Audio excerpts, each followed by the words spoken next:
네,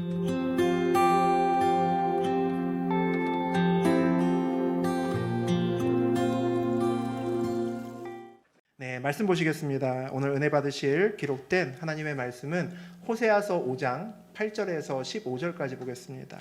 호세아서 5장 8절에서 15절까지 봅니다. 네, 저하고 여러분이 한 절씩 교독하겠습니다. 제가 먼저 8절 봉독합니다. 너희가 기브아에서 뿔나팔을 불며 라마에서 나팔을 불며 베다웬에서 외치기를 베냐민아 내 뒤를 쫓는다 할지어다. 벌하는 날에 에브라임이 황폐할 것이라. 내가 이스라엘 지파 중에서 반드시 있을 일을 보였노라. 유다 지도자들은 경계표를 옮기는 자 같으니 내가 나의 진노를 그들에게 물같이 부으리라. 에브라임은 사람의 명령 뒤따르기를 좋아하므로 학대를 받고 재판의 압제를 받는도다. 그러므로 내가 에브라임에게는 좀 같으며 유다 족속에게는 썩이는 것 같도다. 에브라임이 자기의 병을 깨달으며 유다가 자기의 상처를 깨달았고 에브라임은 아수르로 가서 야레방에게 사람을 보내었으나 그가 능히 너희를 고치지 못하겠고 너희 상처를 낫게 하지 못하리라. 내가 에브라임에게는 사자 같고 유다 족속에게는 젊은 사자 같으니 바로 내가 움켜 갈지라 내가 탈취하여 갈지라도 건져낼 자가 없으리라. 그들이 그 죄를 뉘우치고 내 얼굴을 구하기까지 내가 내 곳으로 돌아가리라. 그들이 고난받을 때에 나를 간절히 구하리라. 하나님 말씀입니다. 아멘. 네, 우리 오늘은 호세아 5장 후반부죠. 우리 8절에서 15절까지 함께 봤습니다. 우리 그 내용 가지고 길은 오직 하나다. 길은 오직 하나다라는 제목으로 우리 함께 나누겠습니다. 우리 호세아 4장부터 하나님께서 북이스라엘의 잘못된 점들을 하나하나 지적하시고 가르치시죠. 그 중에서 대표적으로 누구를 지적하셨냐면 지도자들, 제사장들, 또 왕족들 뭐 이런 사람들을 아주 신랄하게 비판을 하셨습니다. 북이스라엘의 지도자로부터 시작된 그 하나님의 질책이 거기서 끝나지 않고 북이스라엘 모든 백성들을 향해 옮겨지고 또 결국 그 아래쪽에 있는 남유다 백성들에게도 옮겨지는 것을 볼 수 있습니다. 하나님께서 이렇게 한 부분만 아니라 모두를 싸잡아서 함께 책망하시고 또 뭐라고 하시고 경고하시고 이렇게 하시는 이유가 있겠죠. 그 이유를 함께 생각해보는 오늘 시간 되셨으면 좋겠습니다. 우리 8절 다시 한번 읽어봅니다. 너희가 기브아에서 뿔나팔을 불며 라마에서 나팔을 불며 베다웬에서 외치기를 베냐민아 내 뒤를 쫓는다 할지어다. 고대 나팔은 언제 부냐 보면 물론 뭐 여러 가지 다른 때에도 불지만 주로 뿔나팔을 크게 불 때는 위급할 때 붑니다. 전쟁할 때 불죠. 파수꾼들이 지키고 있다가 먼 쪽에서 뭔가 이상한 것들이 오게 되면 놀라서 뿔나팔을 불어서 모두 경계하게끔 만듭니다. 기브아에서 라마에서 나팔을 분다는 것은 적군이 온다는 거죠. 그 비상벨을 알람벨을 울리는 겁니다. 기브아와 라마와 베다웬이라는 세 도시는 모두 베냐민 지파의 도시입니다. 북이스라엘의 베냐민 지파가 전쟁의 소용돌이가 이제 바로 눈앞까지 왔다라는 이야기죠. 베냐민 지파가 차지한 땅이 북이스라엘의 어디 위치해 있냐면 제일 남쪽에 있습니다. 그러니까 우리나라로 보면 이제 부산 뭐 이런 지역이죠. 부산, 경상남도나 뭐 전라남도 이런 위치가 우리 그 베냐민 지파가 가지고 있는 땅이라고 보시면 됩니다. 그런데 우리나라에서 부산이 이제 전쟁터가 되었다는 건 무슨 얘기입니까? 보통 육지로 이어져 있는 북쪽부터 쭉 밀려 들어와서 이제 갈 때까지 갔다 그런 느낌이죠. 마찬가지입니다. 이 마지막 땅 남은 가장 아래쪽에 있는 베냐민 지파의 땅이 전쟁에 휘말렸다는 것은 나머지는 볼 것도 없다는 거죠. 끝을 향해서 가고 있다는 겁니다. 오늘 본문을 보니까 베다웬에서 외치기를 베냐민아 내 뒤를 쫓는다 할지어다 라고 되어 있습니다. 베다웬이라는 곳에서 외친다는 거죠. 베냐민아 대적이 내 뒤를 쫓고 있다. 코앞까지 대적이 왔다. 이렇게 놀랍게 누가 크게 외칩니다. 경고의 외침이죠. 조심하라는 겁니다. 베다웬이라는 것은 우리 지난 시간에 봤던 것처럼 베델을 의미합니다. 베델의 다른 의미죠. 베델은 우리 지난 시간에도 얘기했지만 믿음의 성지입니다. 아브라함이 생명을 걸고 고향과 친척과 아비집을 떠나서 가나안 땅으로 왔죠. 그 다음에 이 베델에서 처음 제단을 샀습니다. 하나님 감사합니다. 무사히 이곳까지 왔습니다. 라고 하나님께 보고하며 그의 믿음을 올렸던 곳이 이 바로 베델이라는 곳이었습니다. 야곱도 그의 생명을 보존하기 위해서 형에게 쫓겨서 하란으로 도망가죠. 정처 없이 불안한 마음을 갖고 내가 하란 가서 살 수 있을까? 이 마음을 갖고 갈 때에 베델에서 처음 하나님을 만났습니다. 하나님이 진짜 살아계시는구나. 그가 베델에서 만났다는 거죠. 그리고 그가 고생하고 다시 그의 고향 땅으로 돌아왔을 때 온전히 믿음으로 살지 못하고 여전히 세상을 따라가고 이상한 삶을 살았죠. 그래서 세겜에서 진짜 고생 많이 합니다. 그러다가 생명의 위협을 느끼고 야 이제 나 죽겠구나, 이제 끝났구나 라는 상황까지 오죠. 그때 하나님께서 야곱을 부르셨습니다. 어디로 부르셨습니까? 베델로 부르셨습니다. 너 베델로 올라와라, 다시 한번 나 좀 보자 라고 오는 것이 바로 베델입니다. 그러니까 베델이란 이름은 우리 창세기에서 보면 어떤 느낌이냐면 성전의 느낌입니다. 베델로 가면 어떤 기쁨이 있습니까? 어떤 희망이 있습니까? 야, 하나님 만날 수 있구나라는 소망이 있는 곳이 베델이라는 거죠. 야, 하나님 만날 수 있다라는 곳입니다. 그런데 그 베델이 오늘 뭐라고 불리냐면 베다웬이라고 부릅니다. 이 베델이란 뜻이 뭐냐면 하나님의 집이란 뜻입니다. 하나님의 집이 베델이란 뜻인데, 벳아웬은 똑같은 베델을 부르는 다른 이름인데 베다웬은 허무한 집이라는 뜻이고 우상의 집이라는 뜻입니다. 완전히 같은 곳인데 다르게 불려지고 있음을 볼 수 있죠. 하나님의 집 베델에서 뭘 빼면 베다웬이 되겠습니까? 하나님 빼면 베다웬이 되는 거죠. 이 하나님의 집에서 하나님 빼면 허무한 집이 되고 하나님 빼면 우상의 집이 됩니다. 베델이 베다웬이 되는 것은 정말 한순간입니다. 하나님이 아닌 엉뚱한 것을 붙드는 순간 그곳은 아무 의미 없는 지역이 됩니다. 우리 인생이 베다웬으로 가는 길을 어느새 걷고 있다는 거죠. 분명히 베델이었는데, 하나님 만나러 갔던 베델이었는데 어느새 내 발걸음은 베다웬으로 가고 있을 수 있습니다. 내가 과거에 얼마나 믿음 생활 잘했었나라는 것이 별로 중요하지 않습니다. 내가 얼마나 베델에 오래 있었나라는 것이 그렇게 중요하지 않다는 거죠. 내가 지금 하나님과 함께 걷고 있지 않다면, 내가 베다웬으로 걷고 있다면 내가 이전에 베델에 얼마나 있었는지가 무슨 의미가 있겠습니까? 내가 오늘 서 있는 이 자리가 베델이어야 되는 거죠. 내가 하나님께 온전히 소망을 두고 있어야 내가 이전에 베델에 있었던 것도 의미가 있고 오늘 베델에 있었던 것도 마치 의미가 똑같이 있습니다. 우리 9절 함께 읽어봅니다. 벌하는 날에 에브라임이 황폐할 것이라. 내가 이스라엘 지파 중에서 반드시 있을 일을 보았노라. 하나님께 징계받지 말아야 됩니다. 우리 9절을 보면 그런 느낌이 듭니다. 하나님은 선하신 분이고 사랑이 엄청 많으신 분이지만 하나님은 또 굉장히 엄하신 분이십니다. 우리가 때로 막 삐까고 또 죄를 짓기도 하고 그럴 때 하나님께서 하염없이 우리를 안아주시고 사랑으로 품어주시기도 합니다. 그런데 하나님께서는 우리가 어떤 선을 넘어가서 계속 베다웬으로 가는 것을 그냥 두고 보시는 분은 또 아니십니다. 하나님의 징계가 있는 날 오늘 에브라임은 황무지와 광야가 되었다라는 것을 볼 수 있습니다. 에브라임은 북이스라엘의 대표 지파죠. 그러니까 에브라임이라고 호세아에서 하게 되면 온 북이스라엘을 이해하시면 됩니다. 북이스라엘이 더 이상 사람이 살 수 없는 곳이 되었다는 거죠. 인생의 광야를 맞이했구나라는 것을 볼 수 있습니다. 오늘 성경을 다시 보니까 반드시 있을 일을 보였노라라고 되어 있습니다. 하나님이 선포하시는 미래는 완료형인 미래입니다. 앞으로 이런 일이 생길지도 몰라 아닐지도 몰라 하는 그런 이야기가 아니라 앞으로 어떻게 네가 하면 생길 거야 라는 것도 아닙니다. 하나님의 미래는 반드시 일어날 일이고 완료형으로 우리에게 약속된 미래가 하나님의 미래입니다. 그 약속된 하나님의 미래를 결정하는 것이 뭡니까? 오늘 우리가 어디 서 있느냐입니다. 내가 오늘 베델에 서 있느냐, 내가 오늘 베다웬에 서 있냐에 따라서 나의 미래가 완료형 미래로 정해진다는 거죠.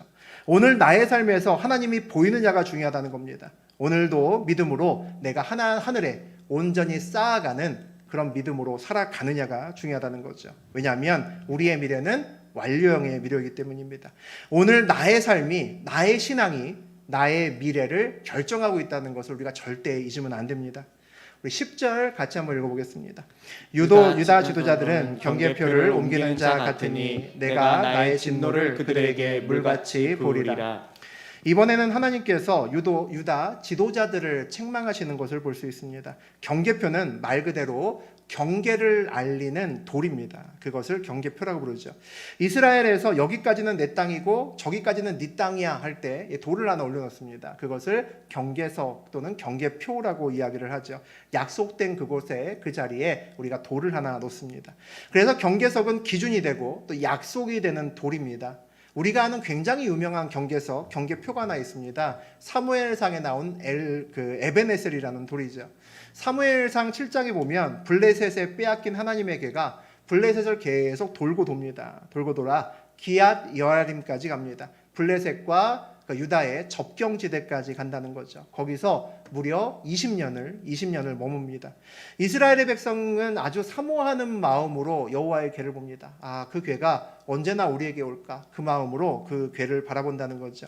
사무엘이 여호와의 궤가 우리에게 오려면 우상을 제거하고 진짜 마음을 다해서 너희가 하나님을 섬겨야 된다, 그런 이야기를 합니다. 그리고 뭐라고 얘기하냐면, 야, 미스바로 한번 모여봐. 야, 미스바로 모여봐. 여기서 우리가 하나님만 바라보고 하루 종일 금식하고 하루 종일 기도만 하자. 우리 하나님만 한번 붙들어 보자. 미스바로 와라. 다 이야기를 합니다. 그래서 온 이스라엘이 미스바로 모입니다. 이 소식을 들은 우리 블레셋이 쳐들어오죠. 야, 도가내든 쥐구나. 니네 다 죽었다 오늘. 그리고 칼과 창을 들고 미스바를 둘러쌉니다. 올라오죠. 그때 사무엘과 온 이스라엘이 온전히 기도하고 하나님께서 일방적으로 이스라엘을 도우십니다. 그래서 크게 승리하는 놀라운 역사가 일어나죠. 그때 세운 돌, 경계석이 에베네셀이라는 돌이다라는 것을 우리가 압니다. 우리 사무엘상 7장에서 우리 12절에서 14절까지 한번 읽어보겠습니다. 사무엘이 돌을 취하여 미스바와 센 사이에 세워 이르며 여호와께서 여기까지 우리를 도우셨다 하고 그 이름을 에베네셀이라 하니라. 이에 블레셋 사람들이 굴복하여 다시는 이스라엘 지역 안에 들어오지 못하였으며 여호와의 손이 사무엘이 사는 날 동안에 블레셋 사람을 막으심에 블레셋 사람들이 이스라엘에게서 빼앗았던 성읍이 에그론부터 가드까지 이스라엘에게 회복되니 이스라엘이 그 사방 지역을 블레셋 사람들의 손에서 도로 찾았고 또 이스라엘과 아모리 사람 사이에 평화가 있었더라. 에베네셀이라고 하는 뜻이 나오죠. 하나님께서 여기까지 우리를 도우셨다. 그리고 그 증거를 돌을 딱 놓는 겁니다. 그게 에베네셀의 의미죠. 왜 이 돌이 믿음의 경계석이 되었을까 싶습니다. 오늘 성경을 다시 한번 보니까 여호와의 손이 사무엘이 사는 날 동안에 블레셋 사람을 막으심에라고 되어 있습니다. 이 돌이 믿음의 돌이 되고 경계석이 되었던 이유는 아무 의미 없던 이 돌이었는데 이 돌에 믿음의 이 사무엘의 믿음에 누가 반응했습니까? 하나님이 반응하셨기 때문입니다. 정확히 사무엘이 사는 날 동안, 살아있는 날 동안에 하나님의 손이 이 경계석을 중심으로 뭐를 하십니까? 블레셋을 물리치셨다. 블레셋을 막으셨다라고 이야기를 합니다. 사무엘의 믿음에 반응하신 하나님이 계셨기 때문에 이것이 온전한 경계석이 된 겁니다. 여기까지는 내 땅이다. 그가 사무엘이 얹어놓은 그 돌이 온전한 경계석이 되어서 하나님이 그곳을 방어하셨다는 거죠. 그런데 오늘 말씀에 유다 지도자들은 경계석을 옮겼다라고 이야기를 합니다. 기준이 무너지고 약속을 깨는 행위를 했다는 거죠. 경계석이 있지만 신뢰하지 못하면 경계석의 의미가 없어집니다. 경계석은 일로 놔도 되고 절로 놔도 되는 거죠. 옮겨지는 경계석이 됩니다. 오늘 사무엘상 7장의 말씀에 이 에베네스라는 돌이 있던 자리가 어딥니까? 미스바와 센 사이에 있습니다. 미스바와 센 사이에 그 에베네스라는 경계석이 두었는데 그것을 온전히 신뢰하지 못하면 빼앗겼던 에그론과 가드까지 이스라엘의 땅이 회복되지 않는다라는 것을 알 수 있습니다. 하나님의 역사가 경계석을 옮기는 순간에 거기에서 멈춘다는 거죠. 우리가 믿음을 지키고 경계석을 올려놓고 그곳에 내 믿음을 담아야 그곳에 하나님이 반응하실 수 있습니다. 믿음으로 경계석을 세운다는 건 뭡니까? 여기는 하나님의 나라야 라고 얘기를 하는 겁니다. 여러분의 가정과 직장과 사업장에서 믿음으로 내가 경계석을 세워놓는 것은 여기가 세상의 땅이 아니라 하나님의 땅이라고 선포하는 겁니다. 하나님의 나라야 라고 경계석을 올려놓고도 내가 기도로 쌓고도 신뢰하지 못하면 하나님의 나라를 누리지 못한다는 거죠. 신뢰하지 못하면 오늘 사무엘상 7장의 마지막에 보는 것처럼 아모리 사람과의 평화도 없습니다. 경계석 앞에서도 인생이 늘 불안하고 늘 초조하게 그렇게 걸어갈 수밖에 없다는 거죠. 경계석을 옮긴다는 것은 세상과 내 마음대로 타협한다라는 것을 의미합니다. 하나님, 나는 하나님 백성이야 라고 이렇게 얘기하면서 실제로는 세상의 기준으로 살아가는 것을 경계석을 옮긴다라고 이야기를 합니다. 하나님의 땅에서 우상을 섬기는 거죠. 그것이 경계석을 옮기는 겁니다. 구별되지 않으면 심판을 벗어날 수 없습니다. 우리 요즘에 새벽에 출애굽기 읽고 있는데 10가지 재앙이 신기하게도 애굽에는 마구마구 내리는데 이스라엘에는 내리지 않는 아주 신기한 장면을 우리가 출애굽기를 통해서 우리 새벽에 읽고 있습니다. 그 이유가 뭡니까? 이스라엘이 구별되어 고센 땅에 살기 때문입니다. 고센 땅에 살기 때문에 온 애굽 땅에 막 우박이 내려도 고센 땅만은 우박이 내리지 않는 겁니다. 메뚜기가 온 애굽 땅을 휩쓸고 지나가도 고센 땅은 하나님께서 구별하여 막으십니다. 구별돼야 피할 수 있다는 거죠. 당시에 바로가 이스라엘 민족을 아주 미워했죠. 아주 미워했습니다. 그래서 너희들 한번 죽어봐라. 노동도 더 시키고 아주 힘들게 만들었습니다. 얼마나 괴롭혔을까요? 우리가 만약에 그곳에 사는 히브리인들, 유대인이라고 하게 되면 그 10가지 재앙이 막 이렇게 심하게 일어나는 그날 뭘 해야 됐을까요? 히브리인인 것을 가능하면 숨겨야 됐을 겁니다. 하나님께 구별되는 것은 하나님 입장에서 우리가 온전히 설 수 있는 거지만 하나님께 구별되면 세상이 싫어합니다. 바로가 우리를 싫어하죠. 그러니까 될 수 있으면 애굽에서 히브리인인 거 숨기고 가능하면 고센 땅에서 이사 가야 편한 겁니다. 고센 땅에서 이사 가야 바로의 핍박에서 벗어날 수 있다는 거죠. 우리 누구나 타협하고 싶을 때가 있습니다. 숨고 싶을 때가 있죠. 경계석을 살짝 옮겨놓고 여기까지는 괜찮아 라고 그렇게 우기고 싶은 때가 있습니다. 그런데 경계석을 옮기면 어떻게 됩니까? 그 다음부터 구별되지 않습니다. 하나님의 경계석을 내 마음대로 옮기는 것이 아니라 하나님의 경계석까지 우리의 기준을 옮겨야 되는 겁니다. 그것이 우리가 할 일인 거죠. 하나님의 경계석까지 우리의 마음을 옮기고 우리의 기준을 옮겨야 되는 겁니다. 경계석을 옮기는 것이 아니라 하나님의 경계석 안으로 우리의 삶과 우리의 몸이 들어가야 된다는 거죠. 그래야 구별됩니다. 구별되어야 하나님을 누릴 수 있고 구별돼야 하나님의 나라를 우리의 삶을 살 수 있습니다. 하나님의 나라에 맨날 문지방에서 놀면 안 된다는 거죠. 이왕 하나님 믿기로 시작했으면 그 안으로 쑥 들어가야 됩니다. 쑥 들어가야 하나님을 온전히 누릴 수 있고 야 하나님 나라의 백성이 이렇게 사는 거구나 알 수 있습니다. 이 밤에 예배당에 와서 금요예배를 드리는 사람은 범상치 않은 사람입니다. 맞죠? 여러분 범상치 않은 사람입니다. 이 시간에 다 전부 다 집에서 놀고 쉬어야 될 시간에 이 야밤에 전부 와 있습니다. 하나님이 살아계심을 아는 사람이거나 아니면 하나님이 살아계심을 내가 알기 위해서 하나님 정말 만나고 싶은 뜨거운 마음이 있기 때문에 이 자리에 앉아 있는 겁니다. 경계석에 우리의 믿음의 경계석에 에베네셀의 믿음을 더할 수 있는 저하고 여러분 되시기를 주의 이름으로 축복합니다. 그래야 인생이 바뀝니다. 우리가 온전히 믿음의 경계석을 올려놓고 그곳에 하나님이 반응할 수 있도록 해야 우리가 온전히 우리 인생이 바뀜을 볼 수 있습니다. 우리 11절 함께 읽어봅니다. 에브라임은 사람의 명령 뒤따기를 좋아함으로 학대를 받고 재판의 압제를 받는도다. 에브라임은 뭐라고 합니까? 오늘 사람을 따라갔다. 우상을 따라갔다는 얘기죠. 세상의 방법을 썼다는 겁니다. 사람에게 조언을 구하고 우상에게 빌고 그냥 그렇게 대충대충 경계석 옮기면서 살아갔다는 겁니다. 그래서 어떻게 됐습니까? 환난을 피하지 못하고 결국 심판대에 섰다라고 오늘 이야기를 합니다. 많은 사람들이 세상을 살다 보면 어려운 일 만나죠. 어려운 일 만나면 여러분 주변에 있는 사람들 어떻게 합니까? 하나님 믿지 않는 사람들은 조언자를 찾아 헤맵니다.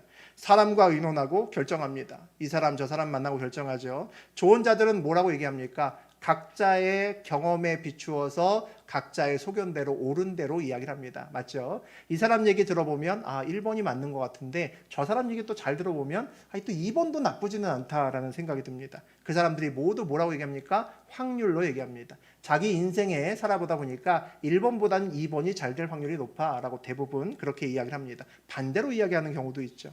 어떤 사람들은 답이 안 나오니까 무당을 찾아가거나 철학관을 찾아갑니다. 무당은 과거와 현재는 아주 기가 막히게 맞춥니다. 그런데 미래는 맞추지 못합니다. 귀신이 미래를 맞춘다면 그 귀신이 아니죠. 하나님이죠. 어떻게 미래를 맞추겠습니까? 조금만 생각해도 미래를 그렇게 잘 아는 사람이 신과 함께 사는 거죠. 귀신과 함께 사는 사람이 무당입니다. 그런데 무당 부러워하는 사람 아무도 없습니다. 내가 저 신에게 빌어서 뭔가 미래에 일어날 일을 하나 정도 알았으면 좋겠다 해서 가는 거지 그 신이 나에게 달려붙는다면 기겁하고 도망갈 겁니다. 절대 안 갈 거죠. 조금만 더 생각해 보면 그런 귀신에게 그런 악한 귀신에게 뭘 묻겠다고 거기를 가겠습니까? 그 귀신이 나한테 달라붙으면 어떡하려고 갈 이유가 전혀 없다는 거죠. 그런 이상한 신에게 물을 것은 아무것도 없다는 겁니다. 그래서 우리는 사람이나 무당을 찾아갈 필요가 없습니다. 세상의 이야기는 참고만 하고 우리는 늘 결정은 하나님하고만 합니다. 그래서 우리는 어려운 결정을 해야 되거나 중요한 갈림길에 서면 어떻게 하죠? 더 예배합니다. 저 예배를 더 많이 드리고 기도 더 많이 하죠. 아주 내 인생에 이건 진짜 내 인생의 일생일대를 진짜 좌우하는 일이다. 이런 일이 가끔 우리 앞에 있을 때가 있죠. 그러면 어떻게 합니까? 아예 세상과 담을 쌓고 금식합니다. 아예 그럴 때가 있죠. 아주 너무 힘들 때는 너무 모르겠고 아무것도 모르겠고 근데 뭔가 결정은 해야겠고 이거 너무 중요하다 싶으면 우리는 오히려 세상과 담을 쌓습니다. 제가 평신도일 때도 몇 번 금식기도 한 적이 있었습니다. 그중 하나가 신학교 입학하기 전에도 3일 금식을 했고 그리고 기도원에 올라갔습니다. 그때 세상과 의논하지 않았습니다. 세상과 의논했으면 제가 2년 전에 개척도 안 했습니다. 아마 그때 세상과 의논했으면 지금 개척했어야 될 겁니다. 이 오미크론 5만 명이 넘어가는 이때에 개척하면 쉽지 않았겠죠. 세상은 늘 확률로 이야기합니다. 2년 전에는 3년 전에는 그때 개척하면 안 됐었습니다. 2, 3년 지난 다음에 개척하면 사람이 보기에 훨씬 더 좋은 때였습니다. 그런데 그런 확률에 대한 이야기는 사실은 우리가 다른 사람에게 물어보지 않아도 여러분이 다 압니다. 대부분 확률은 이게 세상에서 봤을 때 더 확률이 높아라는 것은 거의 대부분 안다는 거죠. 우리가 다 아는 기업 중에서 본죽이라는 죽집이 있습니다. 저는 그 기업을 볼 때마다 참 신기하더라고요. 야, 누가 죽으로 사업할 생각을 했을까? 저는 그 기업이 그렇게 프랜차이즈가 됐다는 게 너무너무 신기합니다. 만약에 이런 본죽이란 기업이 없을 때 우리 성도 중에 누구 하나가 와서 전도사님 죽으로 사업을 하고 싶은데 오면 야, 죽 쓸 것 같습니다. 절대 하지 마세요. 그럴 것 같습니다. 죽으로 무슨 사업이 됩니까? 죽이라고 하면 우리 아플 때 먹는 거잖아요. 그 죽으로 누가 먹으러 온다고 그 죽으로 사업을 하겠냐고 아마 그 진심으로 말렸을 겁니다. 잘 될 확률 5%도 안 돼라고 아마 말렸을 겁니다. 확률이죠. 코로나 때 초기 때 아니면 코로나 발효나기 직전에 아주 초기 때 만약에 우리 성도 중에 하나가 와서 저 여행사를 좀 하고 싶다 그러면 하라 그랬을 겁니다. 블루오션이라고 앞으로 계속 여행인구 계속 늘 거니까 하라 그랬을 겁니다. 했으면 망이겠죠. 하자마자 코로나가 이렇게 오래 갈 줄 누가 알았겠습니까? 전부 다 전문가들도 2-3달 가고 길어야 6개월 가면 다 잠잠해진다고 했습니다. 여행사 당시의 여행사들 모두 다 어느 누구도 위기의식이 없었습니다.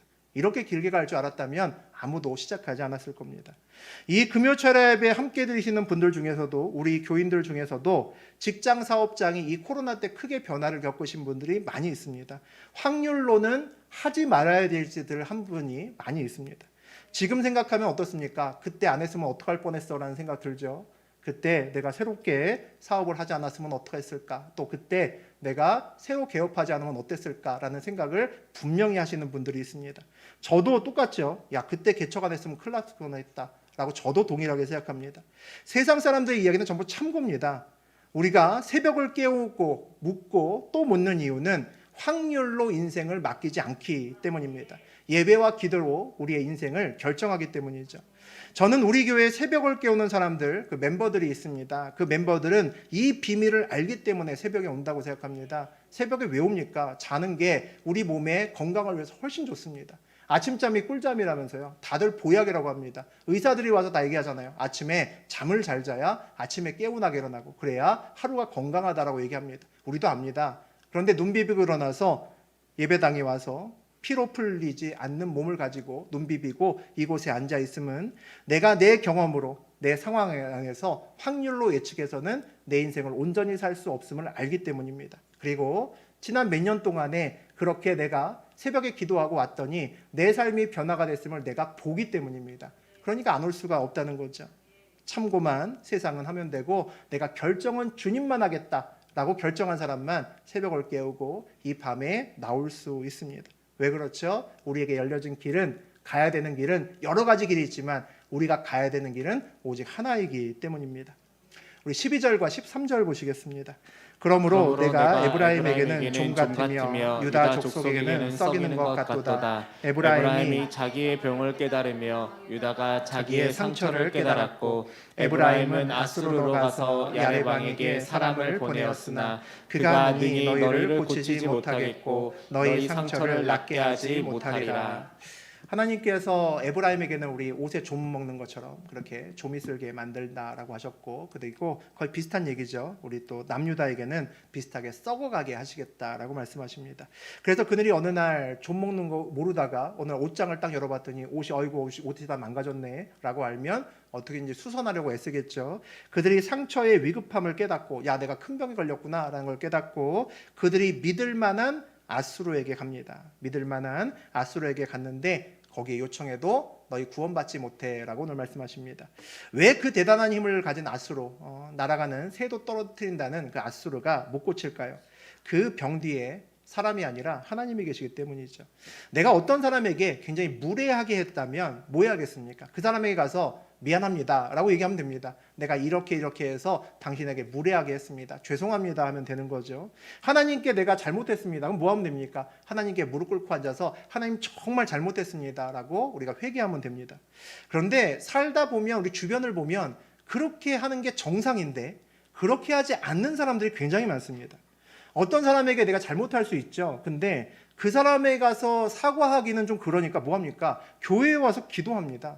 기도하는 게 나쁜 건 아닌데 내가 누구에게 잘못하면 내가 그에게 기도하고 가서 잘못을 고하고 잘못했다고 하면 되는 거죠. 그런데 안 갑니다. 안 가고 하나님 앞에 앉아서 기도하면서 그 문제를 풀겠다고 합니다. 굉장히 이상한 신앙인 거죠. 기도하고 가서 그냥 사과하면 쉽게 풀릴 일을 그냥 기도만 하고 앉아있어서 굉장히 어렵게 풀어가는 사람들이 생각보다 많습니다. 반대로 하나님의 말씀을 붙들고 제대로 살아야 되잖아요. 다 알죠. 우리 다 압니다. 하나님 말씀 붙들고 살아야 되는 거 모르는 사람 없죠. 근데 살다 보니까 이게 잘 안 되는 거잖아요. 때로 이익 때문에, 때로는 또 상사나 누구의 위협 때문에, 또는 다른 것들 때문에 이거 안 해야 되는데 하기도 하고 하지 말아야 해야 되는데 하지 못하기도 합니다. 그러면 뭐 해야 됩니까? 하나님께 달려가야 되는 거죠. 근데 엉뚱한 사람 붙잡고 얘기를 합니다. 나하고 친한 집사님, 나하고 친한 권사님한테 이런저런 상황 얘기 잔뜩 합니다. 그래서 어쩔 수 없었다는 거죠. 왜 거기서 그 얘기를 하고 있는지 전 참 이해가 안 됩니다. 정작 그리고 기도는 더 줄고 예배는 더 안 드립니다. 마음이 불편해서 그렇겠죠. 하나님께 회개하고 무릎 꿇으면 되는데 왜 엉뚱한 사람하고 저런 얘기를 하고 있을까라는 생각이 들 때가 많습니다. 그런데 저하고 여러분도 가끔 그럽니다. 거꾸로 살면 인생이 풀리지 않습니다. 쉽게 가서 이 문제를 풀 수 있는 길이 눈앞에 있는데 다른 길로 가면 그 문제를 꼬아서 내가 가는 거죠. 인생이 절대 잘 풀릴 수 없습니다. 길은 하나님께 있는데 아수르와 상담하면 무슨 소용이 있겠습니까? 지름길이 생기겠습니까? 돌아가겠죠. 인생을 잘 살려면 두 가지가 꼭 필요하다고 생각합니다. 첫 번째는 분별하는 거고 두 번째는 믿음입니다. 영안이 열려서 어떤 문제 앞에 섰을 때 길이 많은 길 중에 어떤 길이 진짜일까? 어떤 길이 내가 가야 될 길인가 알아내야 됩니다. 우리가 사실 기도하는 이유 중에 상당히 많은 부분이 그거 하기 위해서죠. 이 많은 길 중에서 진짜 내 길이 어떤 걸까? 이거 알기 위해서 우리가 기도하는 거잖아요. 그 길이 맞다. 3번 길이다. 그럼 뭐합니까? 그 다음에는 믿음으로 그 길을 걸어갑니다. 그게 필요하죠. 그래서 분별과 믿음이 우리 인생을 가장 확실하게 승리로 인도하는 가장 큰 방법입니다. 우리 14절과 15절 보겠습니다. 내가 에브라임에게는 사자 같고 유다 족속에게는 젊은 사자 같으니 바로 내가 움켜갈지라. 내가 탈취하여 갈지라도 건져낼 자가 없으리라. 그들이 그 죄를 뉘우치고 내 얼굴을 구하기까지 내가 내 곳으로 돌아가리라. 그들이 고난받을 때에 나를 간절히 구하리라. 14절의 내용은 우리 방금 전에 읽은 12절의 내용과 굉장히 비슷합니다. 비유지만 거의 같은 내용이죠. 하나님께서 북이스라엘을 사자같이 그리고 또 남유다에게는 젊은 사자같이 그들을 물고 찢어서 가만두지 않겠다 이렇게 위협하시는 사실 말씀입니다. 아무도 그 사자에게서 건져낼 사람은 없어라고 단언하시죠. 북이스라엘은 결국 누구에게 망합니까? 아수르에게 망합니다. 믿었던 아수르에게 망하고 우리 남유다는 우리 바벨론에게 망하죠. 바벨론에게 망합니다. 전부 다 망합니다. 우리에게도 그런 실패의 순간이 있을 수 있습니다. 우리에게도 망하거나 어떤 작은 일이나 큰 일이나 망할 수 있죠. 그 망하는 배경에는 또 나를 되게 힘들어했던 사람이 있을 수도 있고 또 굉장히 어떤 특별한 일이 있을 수 있습니다. 내가 이 사람 때문에 망했구나. 또 이 일 때문에 망했구나 할 수 있습니다. 그런데 가만히 생각해 보면 우리가 어떤 사람 하나, 어떤 일 하나 때문에 우리의 인생이 망하거나 흥하지 않습니다. 우리는 하나님 때문에 모든 일이 하나님께 달렸기 때문이죠. 그 사람이 나의 생사를 쥐고 있는 듯이 보이나 그 위에는 반드시 하나님이 있다는 거죠. 그러니까 큰 일일수록 내 힘으로 어찌할 수 없는 일일수록 우리는 하나님 앞에 온전히 앉아 있으려고 최선을 다해야 됩니다. 내가 세상 속에서 뛰어다니다가 찾아봐야 이건 방법이 없는 일이구나 라는 느낌이 들 때가 있습니다. 그러면 그게 무슨 얘기입니까? 거기에 길이 없다는 겁니다. 맞죠? 내가 아무리 돌아다녀도 이 문제는 해결할 수 없다. 이거는 죽었다 깨나도 해결할 수 없네 라는 것은 내가 아무리 뛰어다녀도 방법이 없다는 것이니까 세상에 길이 없다는 겁니다. 그럼 무슨 얘기입니까? 길이 어디에 있습니까? 하나님께 있다는 거죠. 그때는 오직 우리가 길이 대신 하나님 앞에 앉아야 될 때입니다. 정말 어려운 상황에는 상황이 아니라 그래서 뜻을 붙들어야 되고 그래야 삽니다. 방법이 아니라 목적을 붙들어야 우리가 삽니다. 상황이 아니라 뜻을 붙들고 방법이 아니라 목적을 붙들어야 살 수 있다는 거죠. 그랬을 때 바로 길이 보이기 시작합니다. 오늘 하나님의 길을 떠난 백성들에게 하나님이 나는 내 곳으로 간다 빠이빠이 그럽니다. 야, 잘 있어라, 난 내 갈 곳으로 간다 라고 얘기하시죠. 더 이상 하나님이 그의 백성들과 걷지 않겠다라고 말씀하시는 겁니다. 그런데 토를 하나 다십니다. 그들이 그 죄를 뉘우치고 내 얼굴을 구하기까지만 그렇게 하시겠다라고 말씀하시는 거죠. 회개하고 다시 하나님을 찾을 때까지 그러신다는 겁니다. 그러면 하나님이 내 곳으로 가신다면서요. 빠이빠이하고 가셨죠. 내 곳으로 가서 뭐 하신다는 겁니까? 백성들 쳐다보고 계신다는 겁니다. 기다리신다는 겁니다. 쟤네들이 언제 나를 부를까 귀를 기울이고 계신다는 거죠. 그 얼굴이 여전히 그의 백성을 쳐다보고 계신다는 겁니다. 오늘 본문을 보니까 그들이 고난받을 때 나를 간절히 구하리라. 고난을 허락하신 하나님의 마음, 그 아버지의 마음을 알 수 있습니다. 우리도 사실 하나님 때문에 힘들죠. 여러분 힘들죠. 여러분 살면서 사실 하나님 때문에 힘들죠. 저도 힘드니까 힘들 때 분명히 있습니다. 그런데 우리가 성경을 읽어보면 하나님도 우리 때문에 참 힘들게 사신다라는 생각을 우리가 굉장히 많이 할 수 있습니다. 아, 우리도 참 힘든데 하나님 왜 저렇게 힘들게 사실까라는 생각이 듭니다. 우리가 또 새벽에 출애굽기 읽고 있으니까 출애굽 시키려면 한 번에 확 끄집어내시면 편하잖아요. 주사도 한 번 맞으면 편한데 왜 10번이나 이렇게 재앙을 자꾸 땡겼다 밀었다 하시면서 심장을 쫄깃하게 하실까? 여러분 그런 생각 안 드십니까? 우리가 유대인들이라면 그 10번의 재앙이 왔다 갔다 하면서 바울과 신랑이 하는 동안에 심장병 걸릴 것 같지 않겠습니까? 특히 모세 같은 경우는 그럴 겁니다. 아, 왜 이렇게 쫄깃하게 하실까? 그냥 한 번에 그냥 빼내시면 얼마나 좋을까? 그런 생각이 듭니다. 출애굽 시킨 다음에 광야로 가죠. 광야에서 우리 가나안 땅으로 갈 때 지름길로 이왕이면 데리고 가시면 한 방에 데리고 가시면 한 보름이면 가거든요. 한 2주면 간답니다. 그렇게 가면 되는데 얼마나 걸렸습니까? 우리 아시는 것처럼 40년 걸렸습니다. 완전히 뺑이 쳐도 이렇게 뺑이 치는 게 어디 있습니까? 40년을 굴렀습니다. 40년을 뺑이 치게 하시는 이유가 뭘까라는 생각이 듭니다. 저는 뭐로 가면 서울로 가지 못하기 때문이라고 생각합니다. 뭐로 가면 서울로 가지 못하기 때문에 10가지 재앙이나 하시면서 밀고 당기면서 끄집어내신 거고 한 번에 바로 가나안 땅으로 가지 않고 40년을 돌리신 것이 그 이유라고 생각합니다. 이스라엘 백성들은 광야에 나왔을 때 그들이 목적지 서울은 가나안 땅이라고 생각했지만 하나님이 원하시는 서울은 목적지는 가나안 땅이 아니었다는 거죠.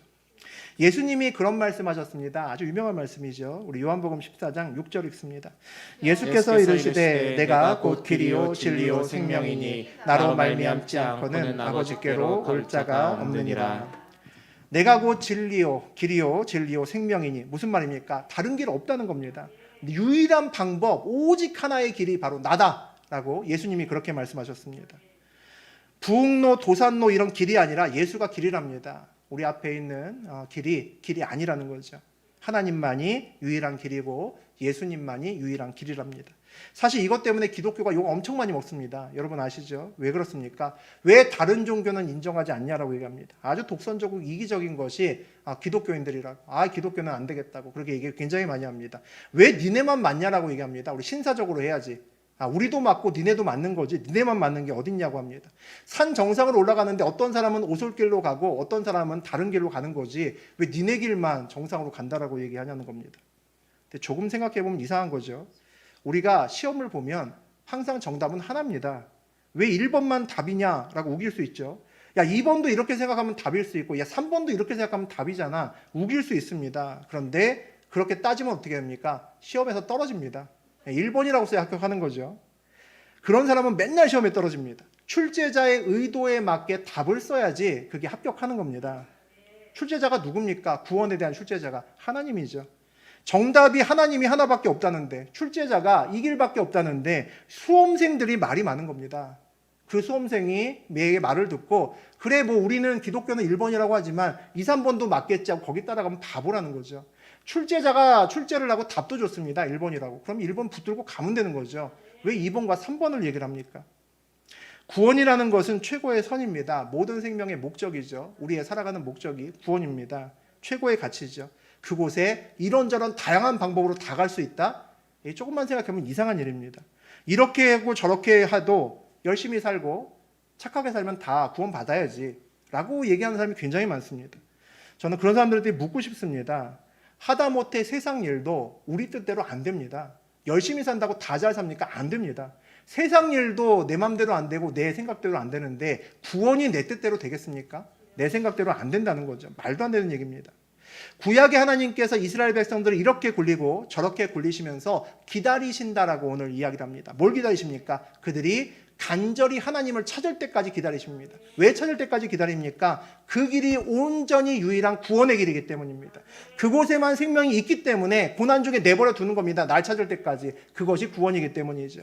가나안 땅에 며칠에 가는 거 중요하지 않다는 겁니다. 오직 하나님만 찾는 것이 중요하다는 거죠. 신약의 하나님은 어떻게 하셨습니까? 직접 사람의 몸으로 오셨습니다. 그래서 몸소 살 길이 무엇인지 스스로 보여주셨습니다. 내가 길이요 진리요 생명이라고 말씀하셨다는 거죠. 삶으로 우리에게 구원의 경계석을 놓고 하늘로 올라가신 것이 바로 예수님입니다. 그러니까 그 경계석을 옮기면 바보죠. 출제자가 이 길로 오라는데 왜 경계석을 옮기고 딴 데 가서 기웃거립니까? 세상과 타협하고 다른 답을 우기는 자는 정말 어리석은 사람입니다. 모두 베델에 서 있어야 되는데 같은 지역에 서 있으면서 그 베델을 베다웬으로 만드는 사람들입니다. 내 기준과 의지를 하나님의 경계석에 맞춰야 됩니다. 길은 하나입니다.